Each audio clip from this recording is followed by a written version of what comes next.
नमस्कार, स्वागत है आपका हमारे यूट्यूब चैनल पर। बात करते हैं कक्षा 6-7 सब्जेक्ट इंग्लिश वर्कशीट नंबर 85 की। 85 नंबर वर्कशीट पर आप किस तरह से कार्य करेंगे, यहाँ पे डिस्कस करना है। प्रश्न दिए गए हैं। प्रश्न नंबर 1 में पूछा गया है, what do you see around. Around का चारों तरफ से, when you come to school, जब आप स्कूल आते हैं तो चारों तरफ क्या देखते हैं उसके बारे में लिखना है। तो I see around when I come to school, animal देखते हैं, ट्रीज पेड़ पौधे, शॉप्स होती है, व्हीकल होते हैं, लोग होते हैं, और some children go to school by bus, bus के द्वारा कुछ बच्चे स्कूल जाते हैं। तो ये देखते हैं। अगला प्रश्न पूछा गया है, what do you see around when you go farm, यानी जब आप खेत में जाते हैं या फील्ड में जाते हैं तो क्या देखते हैं। तो इसमें लिखेंगे, when I go to farm, farmers working in the field, animals are grazing in the field. Animal घास चर रहे होते हैं और फार्मर है वो काम कर रहे होते हैं खेत में। सी के अंदर आपको सिटी या मार्केट में जब आप जाते हैं तो क्या देखते हैं। तो मार्केट के अंदर दुकानें हैं, मॉल्स होते हैं, स्वीट शॉप्स होती है यानी मिठाई की दुकान होती है, स्कूल है, बस स्टैंड है, बैंक है आदि हम देखते हैं। इसी तरह अगले प्रश्न में आपको, जब मेले में जाते हैं तो क्या देखते हैं।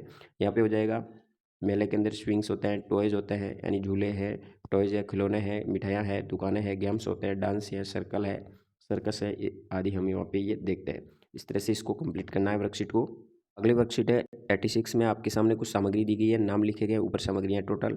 क्रिकेट है, फैन है, जिराफ है, वॉलीबॉल है, ब्लैक बोर्ड है, डंकी है, ये सब सामग्री है। इसको कैटेगरी वाइज अलग करना है। सबसे पहले यहाँ पे लिखा गया है क्लासरूम आइटम, यानी जो कक्षा की आइटम है वो यहाँ लिखेंगे। गेम्स कौन कौन सी इसमें है वो यहाँ लिखेंगे, खेल। इलेक्ट्रॉनिक आइटम यहाँ लिखेंगे और एनिमल को यहाँ लिखेंगे। जैसे यहाँ क्लासरूम की आइटम ब्लैक बोर्ड है, बुक है, शॉर्पनर है, डस्टर है, पेन है, एबीएल किट है। गेम्स के नाम यहाँ आया है cricket, volleyball, football, kabaddi, hockey, kho kho. इसी तरह फैन है, refrigerator, computer, air conditioner, bulb और कूलर, ये है जो कि इलेक्ट्रॉनिक आइटम है। और जिराफ, डंकी, एलिफेंट, कैमल, सीप और बफेलो, ये है एनिमल। इस तरह से आपको इस वर्कशीट को कंप्लीट करना है। बात करते हैं अगली वर्कशीट 87 की। यहाँ पे आपके सामने कुछ वर्क से संबंधित दिए गए हैं, प्रोफेशन से संबंधित। तो यहाँ पे जैसे पहला नीचे लिखे गए हैं कॉलम के अंदर इनके संबंधित। पोल पे कार्य करने वालों को इलेक्ट्रिशियन बोलते हैं। बाथरूम या फिर आप नल फिटिंग का काम करता है उसको प्लम्बर कहते हैं। देश की रक्षा करने वाला सोल्जर सिपाही होता है। बाल काटने का कार्य नाई करता है, बार्बर बोलेंगे। लकड़ी का कार्य कारपेंटर करता है यानी सुथार करेगा। फिर अगला है जूते बनाने का काम कोबलर करता है यानी मोशी करेगा। बैंक का लेन देन बैंकर करता है और गार्डन की रखवाली गार्डनर करेगा। इस तरह से इसको लिखेंगे। फिर प्रश्न आपसे और पूछे गए हैं, who is working on the pole, pole पे काम कौन कर रहा है, electrician. Who is repairing the tap, bathroom, bathroom के अंदर नल को रिपेयरिंग प्लम्बर करेगा। Who is guarding the nation, राष्ट्र की सुरक्षा सोल्जर करेगा। Who is cutting the hair, बाल को कौन काटता है, बार्बर हो जाएगा। Taking the money at the bank, bank में मनी का लेन देन करेगा बैंकर। इस तरह से इस वर्कशीट को कंप्लीट करेंगे। बात करते हैं अगली वर्कशीट 88 की। यहाँ पे एक पैसेज दिया गया, उसको पढ़ने के उपरांत पहला प्रश्न पूछा गया, हु वाज भोला। तो इसका उत्तर हो जाएगा a little dog with a curly tail. 2 number का डी राइट हो जाएगा। तीसरे में आपको कंप्लीट करना है सेंटेंस को वर्ड का प्रयोग करते हुए। तो यहाँ पे इस वाक्य को कंप्लीट करेंगे, let's them now that they hurt your feeling loving you would like them to do not again in the future. इस तरह से इसको कंप्लीट करेंगे। और चौथे में लिखेंगे, no I would tell them to never make fun of enemy. इस तरह से इस वर्कशीट को कंप्लीट करना है। बात करते हैं 89 की। यहाँ पे आपको प्रश्न निर्माण करना है।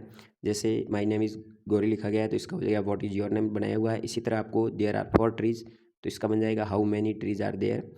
दिस इज़ ए कैमल, तो इसका हो जाएगा व्हाट इज़ दिस। फिर यहाँ हो जाएगा who are in the park. फिर चौथे का हाउ मैनी आर बॉयज़ हो जाएगा। पाँचवें का प्रश्न बन जाएगा who is a good boy, तो इसका उत्तर हो जाएगा पवन इज ए गुड बॉय लिखा गया है। फिर छठे का बन जाएगा व्हाट इज़ हैवी। सातवें का हो जाएगा who is playing with Arun. फिर आठवें का हो जाएगा who is a teacher, my father is a teacher. इस तरह से इसका उत्तर लिखा गया है। ये प्रश्न निर्माण करना है इस वर्कशीट में। बात करते हैं अगली वर्कशीट 90 की। 90 में आपके सामने चित्र दिए गए हैं, उससे आधारित आपको सेंटेंस लिखने हैं। जैसे यहाँ पे दोनों चित्र आधारित हो जाएगा, वन डे टू गॉड्स यानी 2 बकरियाँ met in the middle of a bridge, bridge के बीचों बीच मिली। फिर then they both began to fight each other, या दूसरी जगह जाके दोनों ने लड़ाई शुरू की। As they were fighting they lost their balance and both of them fell into the river. जब बैलेंस बिगड़ गया तो रिवर के अंदर गिर गई। इस तरह से आप इसको कंप्लीट करेंगे। 90 के बाद आता है असेसमेंट 13। 13 नंबर में आपका पहला है ऑड वन आउट वर्ड हो जाएगा। जैसे 3 गेम के नाम दिए गए जबकि डांस एक गेम नहीं है, तो डांस को सिलेक्ट करेंगे। यहाँ हो जाएगा आर्किटेक्चर। फिर अगले में तीसरे में हो जाएगा how did you hurt yourself, 4 number write करेंगे। चौथे में हो जाएगा the mother is schooling the boy. पाँचवें में राइट होगा विच का प्रयोग करेंगे। छठे में ए आएगा पहले में और दूसरे में एन का प्रयोग करेंगे। सातवें प्रश्न में आ जाएगा वाज रीडिंग। 8वें में एडजेक्टिव है लार्जेस्ट, जो दिया गया अंडरलाइन किया गया है। यहाँ पे आपको पोइम को रीड करना है, 9 और 10 में सवालों का उत्तर देना है। 9 में हो जाएगा सम स्नैक्स आर डेंजरियस, और 10वें में हो जाएगा सैप का आपको साइनोम्स लिखना है तो हार्मलेस हो जाएगा। इस तरह से आपको 13 तक कार्य करना है। धन्यवाद। जय हिंद, वंदे मातरम।